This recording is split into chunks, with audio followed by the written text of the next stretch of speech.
Hello friends, आज हम जानेंगे सीमावर्ती राजवंशों का अभ्युदय। इसमें हम सबसे पहले पाल वंश के बारे में जानेंगे।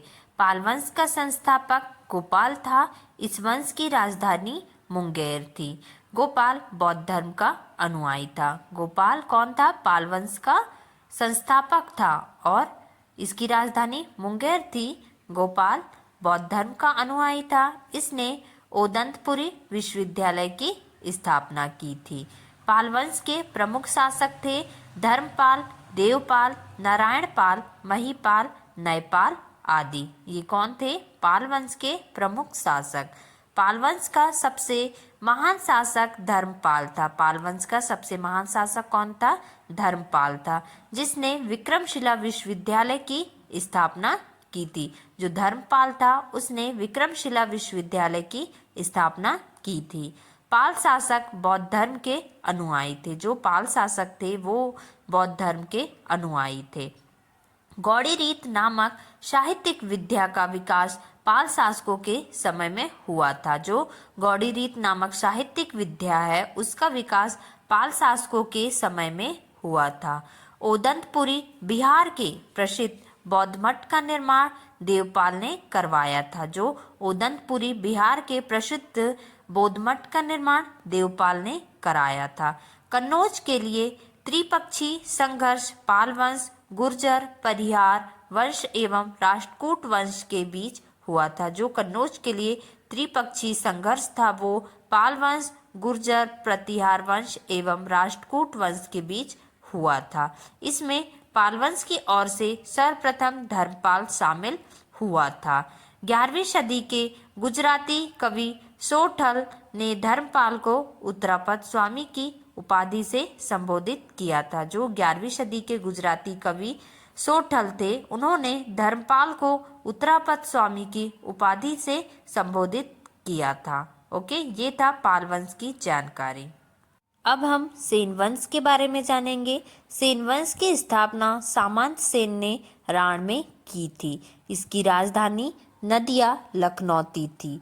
सेन वंश के प्रमुख शासक विजय सेन, बल्लाल सेन एवं लक्ष्मण सेन थे। जो सेन वंश है उसके प्रमुख शासक विजय सेन, बल्लाल सेन एवं लक्ष्मण सेन थे। सेन वंश का प्रथम स्वतंत्र शासक विजय सेन था, जो शैव धर्म का अनुयायी था। जो सेन धर्म है उसका प्रथम स्वतंत्र शासक विजय सेन था। दान सागर एवं अद्भुत सागर नामक ग्रंथ की रचना सेन शासक बल्लाल सेन ने की थी।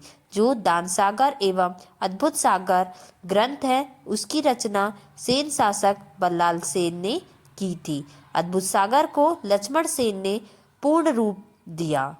हलायुद्ध लक्ष्मण सेन का प्रथम न्यायाधीश एवं मुख्यमंत्री था। जो हलायुद्ध था वो लक्ष्मण सेन का प्रधान न्यायाधीश एवं मुख्यमंत्री था। विजय सेन ने देवपाड़ा में प्रघुनेश्वर मंदिर, शिव की विशाल मंदिर की स्थापना किया था। लक्ष्मण सेन बंगाल का अंतिम हिंदू शासक था। सेन राजवंश प्रथम राजवंश था। जो सेन है वो राजवंश प्रथम राजवंश था, जिसने अपना अभिलेख सर्वप्रथम हिंदी में उत्कीर्ण करवाया।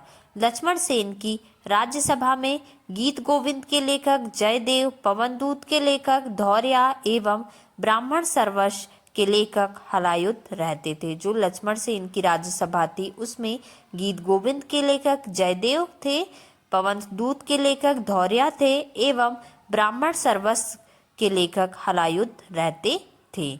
ये थे सेन वंश की जानकारी। अब हम कश्मीर के राजवंश के बारे में जानेंगे।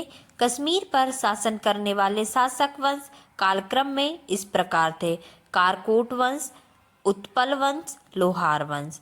627 ईसा में दुर्लभ वर्धन नामक व्यक्ति में कारकोट वंश हिंदू वंश की स्थापना की थी।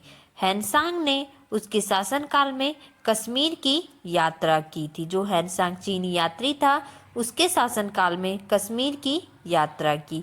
कल्हड़ हर्ष का आश्रित कवि था। जो कल्हड़ है वो हर्ष का आश्रित कवि था। लोहार वंश का शासक हर्ष विद्वान कवि तथा कई भाषाओं का ज्ञाता था। उत्पल वंश के बाद कश्मीर पर लोहार वंश का शासन हुआ। अवंती वर्मन के अभियंता सुउध ने सिंचाई के लिए नहरों का निर्माण कराया। कश्मीर का मारतंड मंदिर का निर्माण ललितादित्य मुक्तापीठ के द्वारा करवाया गया था। जो कश्मीर का मारतंड मंदिर है उसका निर्माण ललितादित्य मुक्तापीठ के द्वारा करवाया गया था। जयसिंह लोहार वंश का अंतिम शासक था। जो जयसिंह है वो लोहार वंश का अंतिम शासक था, जिसने 1128 ईसा से 1155 तक शासन किया। जयसिंह के शासन के साथ ही कल्हड़ ही राजतरंगिणी का विवरण समाप्त हो जाता है। ये था कश्मीर का राजवंश। इसमें हमने जान लिया सीमावर्ती राजवंशों का अभ्युदय।